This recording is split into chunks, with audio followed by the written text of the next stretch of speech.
All right. So I have here that you are managing partner OAR&D. Something like that. Yes. Sorry, kindly educate me. What does your organization do? It's an innovative solutions company. We play around four pillars: learning, advisory, research, and design. Okay. So our intention is to solve real life problems for communities, institutions, individuals, organizations. So real life Mm, problems using learning, using research, using advisory, and using design to solve problems. So it's basically brilliant. solving problems. Yeah. Oh, So so this real life problems, does it include problems that pertains to some political administrative issues that we experience in Nigeria? so the truth is that I discovered late, but the truth is that there's something called the political economy, and our aloofness, if there's a word like that, to that concept is what makes people get into trouble. Mm, The coming together of human beings already means there's politics in play. So mm, if you're not somebody who is attuned, either to say you want to stay at the policy designs angle, or even enter into the system itself and want to, apart from designing the policies, walk through the process of implementing those policies, with that sector, you're not ready. So mm, it's like having business people or people like that. So even in America, you can't have multi-billionaires or millionaires who are not politically inclined because they know that system itself is the lifeline for their business. mm. So it's one of the things I So it's enjoy it's doing. not an it's not an independent system. No, no, no, no, no, no. Eh, So we have what we call the ecosystem of existence, and everything is interconnected. And I don't know if you're a Christian, and that's I why am. I actually work at the intersection of faith, leadership, innovation, and that's why I tell faith people that your aloofness does not mean you will not be disturbed by the effect of that thing because it's an ecosystem of existence, right? Mm, Genesis 1 is clear about it.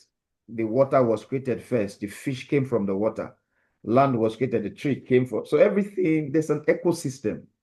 So you say, no, it doesn't concern me. That's the worst kind of self-deceit. wow, brilliant. Okay, I look forward to an exciting conversation. So we'll start the Mm. interview proper, and All right.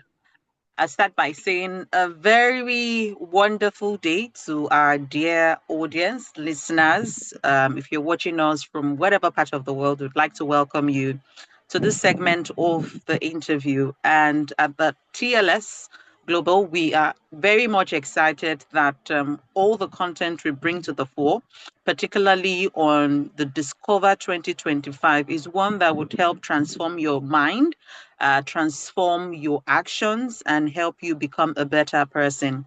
And on today's episode, I am deeply honored and delighted to introduce our guest. Is the managing partner OAR and D, and in all to mince my words, I would say that this guest is one that you want to listen to till the very end. So this is one of those interviews that we say wait for it, stay till the end, and you would be glad you did. I'm deeply delighted to introduce Dr. Oludare Akinlaja. Welcome to Discover 2025. The Imagine Africa is the focus. Please, I'm giving you a round of applause. Thank you so very much, sir, for honoring our Thank invitation, you for and having me. we look forward to learning a lot from you. So, Thank you as for we having me. delve into the focus of this interview, which speaks to the Imagine Africa, we're very confident that your wealth of experience and the line of your work will be brought to the fore in this conversation as we learn certain things that we might have taken for granted or maybe did not pay very close attention. And I'll start with this question, really. And it is that how would you describe Pan Africanism and what qualifies a person as a global African? Well, thank you very much, Matayo. Sure. Pan-Africanism. Of course, the concept of Pan-Africanism is already self-defined. Pan-Africans. That's you are passionate about the continent of Africa. You are someone who believes in its culture, its context, its design, its people, and the originality of their existence. Because Pan-Africanists are people, and I think that I'm one. I'm one, and which is why I'm very passionate about research and development, knowledge development, because it seems to me like the whole concept we understand in this part of the world were borrowed concepts. So a Pan-Africanist would tell you there should be an original thing that is common to the African, how we talk, how we speak, our, our, our energy. It's the uniqueness of the continent. So a Pan-Africanist will tell you we don't have to borrow anything, to undergird our existence. We are who we are because we are an original people. And I think that's what it takes to be a Pan-Africanist, that knowledge can come out of Africa, intelligence can come out of Africa, an ideology that can scale globally can come out of Africa. That's the core concept of the Pan-Africanist. And of course, you are going to be called a global African, when you can, within the context of Africa, come up with ideologies that can scale. I think it's also a complex or inferiority complex issue when we think that we don't have things that the world needs. We have to start fine-tuning our concept of ourselves and say the world does not have everything it needs. We can give solutions and give ideas to the world from the continent. That must be a disposition. I tell people that slave trade and the concept of slave trade was not just what it did physically. It was the reduction of self to such a level that you think that you're not a contributing factor, right, to what the world has become of. And that's what we are still struggling with on the continent. Wow. That's indeed profound. And it's just like you saw into the second question, because the second question, I don't know, maybe when you respond, is sort of suggestive to what you said about the mindset. And this question speaks to the fact that based on facts, history, and prevailing realities, what our Yeah. minds have been nurtured to see and we've experienced over the years. Now, do you think Africa can still realize the AU's Agenda 2063? Well, I'm a systems thinker and a design thinker, and so I think we can. So, for instance, even the 2030 Sustainable Development Goals, that is even a global goal. Has it been achieved? So it just depends on what we call achievement. What are our parameters? What are the benchmarks? And that's why, if, for instance, if I sit in that kind of room, there has to be benchmarks as to say by 2063, these are the indices to show 25% this, 30% this, 10% that. Those are better parameters for determining whether you have succeeded or not. Because it's the same way in Nigeria. When I tell people, on the continent, we must begin to see ourselves as data-driven people. I cringe when I hear things like, now data we go chop. And I'm wondering, we can't always be sensational. And that's the bane of the African man. We're very sensational, where in our dance, in our dressing, we are much more expressive to a large extent than being scientific. Doesn't mean that we don't have people who are attuned to that kind of thinking, but we need to now start becoming more collectively conscious of the fact that not everything will be physically evident in that sense. We just must guide ourselves through. And the same way people design businesses.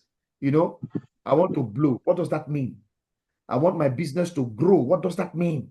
So we have to start being more pragmatic, more the quick word that comes to my mind is scientific, but I hope it properly captures what I want to say, because with words, people will always have other perspectives to it. But my intention is to say, let's not just be people who throw words, throw things around. We have things that guide what our decisions are going to be, what success is, what are the metrics. Yes, that's the word I'm looking for. What are the metrics? that will Mm. guide our assumptions or our postulations, as the case may be, towards what success means. So I think we can, if we are clearly guided by metrics, because I think if you look at the agenda, it just says this, and that. No, what's the metric to Mm. knowing that you have succeeded at it? Brilliant. What I hear you say in very clear terms is that first we need to define what success means to us Yep. and follow through that plan. And I Yep. also love your angle of percentages, that is, Mm. put a figure to it. So you can say that if I gone for 10%, maybe I achieved 3%, which is progress. Yeah. I love this. Thank you so very much for that feedback. So the next question would be that how would you describe the emerging Africa and what should be the role of various sectors and primary actors on the continent? Because if we want to talk about defining, having metrics, there are people who are responsible for doing this. Right. So, Yeah. what would be your counsel? What would be your directive to sectors and to primary actors on the continent to make Imagine Africa a reality? Now, my concept of an Imagine Africa is really not about comparisons to Dubai or Singapore. I cringe when I see those comparisons because I think we need to start allowing knowledge people stand at the forefront of conversations. People who are people who understand how things work. And Imagine Africa for me is an Africa who has understood its strength and who is playing to its strength, its culture, its originality, its design. And Imagine Africa for me is an Africa that has studied what makes us who we are. And we are building around that framework of community. We're trying to buy the Western world of individualism. That's not who we are as Africans. We're a communal people. The Africa that its education system is built on the hands-on nature of who we are. If it's not practical, it's not us. Doesn't mean we are less. We must, that's it. Who are we? Sociologists need to come to the forefront and begin to define who an African is. What's our strength? That's what people like China and Singapore did. You see, because we are quick to copy templates, and it's the same thing with individual lives. I look at Omotayo now and I say, what's making Omotayo? And that's what happens all over Nigeria. People just copy businesses. Someone doing that's business working. You don't understand templates, originality, systemic thinking. What makes us who we are. Let people begin to have those kind of discussions and let it be free of, every human being has a bias. But you see, in Africa, I think the things where, or the areas where we can have biases, I would say are more, if it's not a tribal conversation, it's a religious one. If it's not that, it's so we're always combative, even in discussions, because we always want to hold, and that's why I speak a lot about the mind. There's a defeatist a schema that always allows us want to say, don't bully us. No, we are here. But no. You can't always be combative. You have to diffuse, relate, flow into one another, and not and this paranoia, or for lack of use of a word, or apprehension against one another is a seed sown over the years. You can check it when you're on social media. You can, when someone is even trying to make just. So I come to Motayo and say, Motayo, my perspective about it. No, because you're not even allowed me communicate. Understand what I'm trying to say. I don't hold any animosity towards you. But this harms, when we are now comfortable with this perception, we can then diffuse into one another. So primary actors need to start coming to the forefront and having clear-cut conversations devoid of loud biases. You will have them. I tell people I'm always careful speaking about issues I have a loud bias about. So for instance, now, you ask me a question, am I a Pan-Africanist? Yes, I am. So that's a bias, right? But because I'm a Pan-Africanist does not mean I will not speak to someone from Asia, or I will not speak to someone from the Western world to understand what his thoughts are. How did you build your system? For instance, I'm one of the people who will always say how Africa is designed. It is not designed for progress. We are a tribal people. If our traditional stools are not empowered, it's problem. For instance, it's who we are. So we are. There are places in So, this country that the emirs or the obas are more powerful than state governors with the amount of influence they have on the people. So if you don't empower that framework, you need to give them some level of empowerment in our design so they can be part of development. You see, that's what it is. amazing. But we have followed the Western world to remove crown. But those people are more enlightened. It's not them. That's why in Spain, you have the king of Spain, who's not doing anything. But not the same thing. So that's something we should pay attention to. Thank you so much. You put that out very clearly, and I believe that the conversation will change by the time this goes viral. And the next question speaks to your personal perspective as to what is the Africa you see for you, Dr. Akinlaja. What Africa do you see? And the follow-up question to this is that how would you describe it relatively to the Africa you want? Well, the Africa I see, we said that in the last question. Africa I see are people who are yet to come into their own. Not because you are trying to compete with people or to prove to people that you are more than what you are. You see, that I think that's where we make the mistake. And that's why we're always the loudest in the room and yet the lowest in giving value, because we want to. There's this permit from the world. I need to use a local parlance to explain it. The I shan't greenness. I will not agree, right? That we always always try You mean to no grief for anybody? not grief for anybody, that we always try to put up. But I don't think that's the way out. I think it's for us to understand that where we are can be written down to years of maybe loss of identity or loss of understanding who we are as Africans and how we can play in the larger body, because there's always this confusion about what our position really is. Who are we really in the larger conversation of things? Who are we? Who are Africans? I think that's something we need to start to frame properly. And I think we need sociologists. And I keep hammering sociology because I'm passionate about the concept. Because I think they're the ones who frame society, who define what culture is, who helps people understand who they are. The anthropology. Just come up with conversations and drive it in that way. With metrics, scientifically, things you can propagate. Document these things. And so that's what I see. I've not seen Africans at the forefront of their conversations, documenting it, being scientific about it, because what you have not tested and scientific really cannot scale. You have to be able to test the value of time.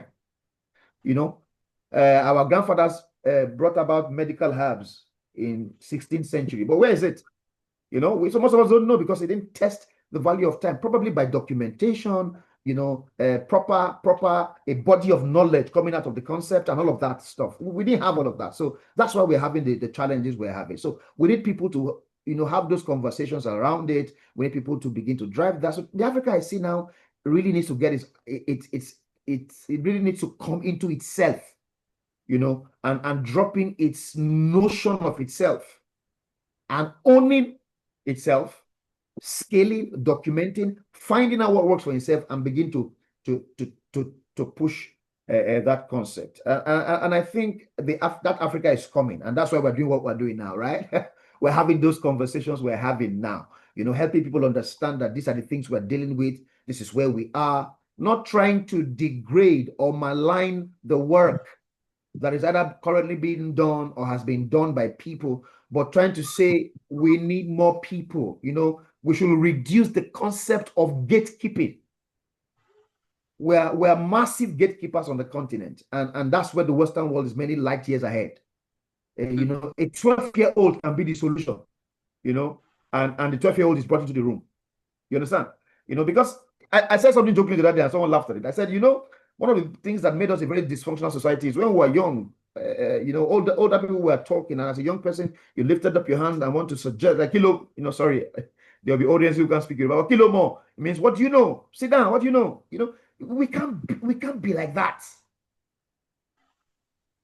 And I always tell people, respect and honor does not mean silence, both ways. Because Asia, and that's why I tell people, for me, I always say, if you want to get perfect case studies, I think Asia is a better environment than going to the Western world, because Asia is similar in our concepts, as Africans, religious people, cultural people, family-oriented, respectful society, and all of that. But look at how they are evolving, because they are still able, within the framework of their originality, build development. So why are we not studying their environment? Why are we not understanding how they work? How are they able to, with the concept of honor? And there's some countries where if you disobey your parents, they can send you out and kill you till today in Asia. But they are developed. They are building. How are they doing that? So Africa needs to understand that our originality is not the problem. Is how are we able to use it? And this is where research comes in, papers, documentations, conversations, building systems, building businesses, building frameworks, building institutions, comes in to validate these conversations. Because if we don't have institutions to propagate our conversations, they will just remain conversations. Now, it's great to know that you are a researcher, and I love the trajectory of this conversation that we're having. And so, if you would lean into some of the researches you've conducted, what viable solutions would you mention on the tip of your fingers that possibly chief drivers can take this up, and in the nearest future, we won't be having the same conversation? Well, I'm also, as a scientist, you are also a realist in that sense. And that's why I spoke about metrics from the first question. We need to really understand that, because I think Africans have a myopia. Is the word myopia? We live in a Lulu land as what perfection means. And as a scientist, we are always apprehensive of perfection, right? What is success to us is achieving those milestones based on metrics that have been set and based on growth trajectories that you have planned, which is what we must really begin to do. Part of the two drivers of the future, like you have asked, is we need to have more of these conversations on larger scales, right? And we need to begin to still have conversations, because we will always have them. Take, for instance, people ask me questions with respect to the political terrain in Nigeria, for instance, and I laugh when I hear conversations, and it's obvious that people have assumptions about their environment that really affects how you design solutions. The first thing, so as a design thinker, the first thing they will tell you is, do you even understand the problem? Do you even know what the problem is? What's Africa's problem? You understand? Do you know what the problem is?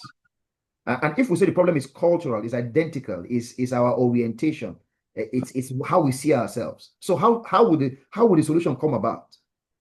And that's why you keep wanting to change the votes of people without changing the input as to how they define what a vote means to them and what a leader means to them. If you are not defined that, you still keep having giggle is garbage in and it's garbage out. So we need to keep having more conversations, and our educational system needs to change its approach to what knowledge means. We need to start changing our approach to what education means, changing our approaches, begin to use more African-centered case studies. Let me tell you how stereotypes are created. About the conspiracy theories, so I'm always careful saying certain things in public interviews. But go and pick most of your business books and look at the case studies. How do you want to build a business in Nigeria using Apple as a case study? How do you want to be? So we need to start developing our own concept of knowledge, building our own curriculum that is original to Africa, using our own and listen, business does not always have to be you look for Dangote or look for no, that's not what it is. Look for guys, the guy who did Alabukun. I don't know if everyone know that is a powderish substance. that business is over. If you'll be shocked to know that business was opened in 1940 something, 1950 something. I can't remember that time. So those are people who have, look, go to our villages and look for. There were local business people in our villages. Original curriculum, original innovations. We have to pay our attentions to the originality of our innovations. I'll end with this statement, and I'll use that to buttress my point. I'm hammering not about originality. I know what I'm saying. Some time ago, I went to one of the embassies to have a short meeting, a conversation, and one of CEOs there came to me and said, "Gary, I'm tired of people coming to come and meet me with Western ideas. If it's not a fintech, it's a this, it's a that, and I'm tired." And he says, "Gary, take a look at this product. It's called Ubenwa, Ubenwa. And he says, "Gary, do you know that this came out of the concept of there's a particular village in the southeast, I can't remember what state now, that from the cry of a child, the old wheelman could tell the sickness the child had." Omotayo, I was shocked.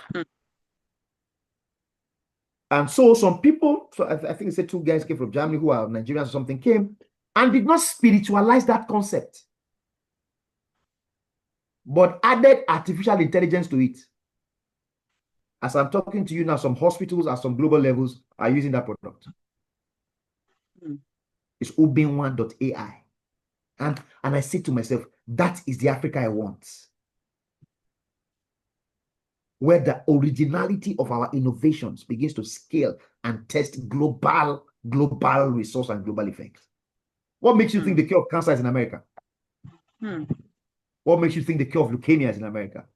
It can be in Ikpetumodu in Osun State or in Kumasi in Ghana. But are we thinking that we have value for the global market based off our originality, not photocopying something else? This is profound. This is intelligent, and this is solution. And I just believe that a lot of people who are listening to us right now, who are watching you say all these things, will have a re-engineering in their mindsets, and they would take this information and put it to good use, because we really can't remain where we are if we listen to people like you dish out this amazing word of knowledge. So as we wrap up, we'll just bring it down to Nigeria, and this will be the final question, except if I'm led to ask another one, depending on depending on how you inspire me. So let's bring it to Nigeria. Look around you. I'm in Nigeria, actually. Look around you. Look at what is happening in the political arena, what is happening in business, what is happening in the social environment, technically, and to see that with the way we are going. And let me also add to this that I had friends who we finished university together, and they were strong proponents of the Nigerian dream, the Nigerian goal. But 3 years, 4 years down the line, these proponents are in Canada, they're in the UK, they're in the US, and they sort of gave up on the Nigerian dream. So we're speaking of Imagine Africa, looking at the Nigerian environment. How can we really emerge as Nigeria? And maybe some of us who are still here would not take the line of those who have left to say, you know what, Nigeria will be fine. I need to be fine first. Well, if you asked me this question 4 years ago, maybe I'll have shouted at them and said, no, they shouldn't have gone. They should stay, But maybe I'm now a bit more understanding of how societies work. And one of the things you must come to terms with is that there will always be people at different stratas of society, okay? And everybody will make decisions based on his or her understanding of how he thinks should work. But I also think that there is no society that was built without the pressures of what we're dealing with now in Nigeria. We need to settle that first. We're not the first and will not be the last. Let me paint a picture to you. Now look at America. America is going full cycle as I'm talking to you now. Full cycle, right? So you are the one in Nigeria shouting they are developing. The Americans are telling themselves this is the America we used to know. Something is changing, right? They're going full circle. So that's how societies work. And our parents will give you a different Nigeria than what we are telling you. I think the only problem is that I think our generation is a bit impatient as to what the trajectory is. We're impatient, right? We're not the first to be going to abroad. When you were a child, I'm sure you heard your parents say, your uncle towards America. So you're not the first. It's just that we now have social media that makes certain conversations sound as if it never existed before. Do you understand? So I'm not fazed by all those. It's just because I have social media that is shouting about it more. It has been happening before we were born. We happen, so that's the way life is. We need to settle that first. So let's not start make people who are here or there look as if they are deep. No, no, no. It's how life is. It will keep moving. But I also think that we don't understand Nigeria. We don't. And many people do. Many people do. I must also point that out. Many people do. But you see, people make decisions for different reasons, and you can't blame them for that. Some people, I know some people, these decisions were very personal to them. Probably, I know a guy who relocated because his wife was ill. Relocated and she got better treatment there, and she's alive today. So for different people, you can't tell the pressure point, right? But I think to a large extent, we have an 80%, which is very dangerous, that assumes they know what Nigeria is. And I think we need to, and that's our generation now, and I think we need to say to ourselves, we don't know, and begin to engage the older people a bit more and ask them real life questions, devoid of our biases. Why am I saying this?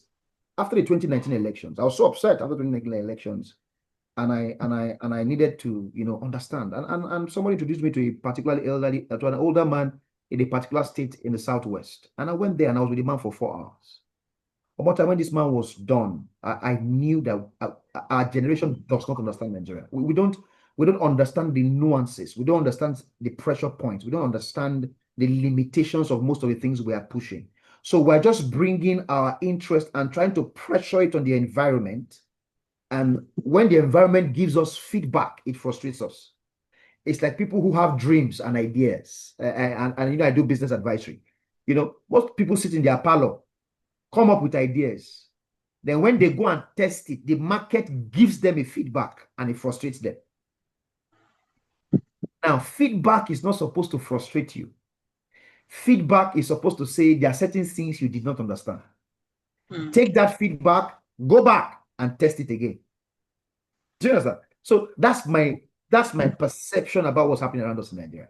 I get feedback. I got feedback from the 2019 elections, got feedback from the 2023 elections. I said to myself, after that meeting with that man, I said to myself, any conversation that is not around changing the structure of Nigeria, that is not around the discussing of our framework collectively, we are playing. When I say that, people will not say, but it will take a leader. I say that's not true.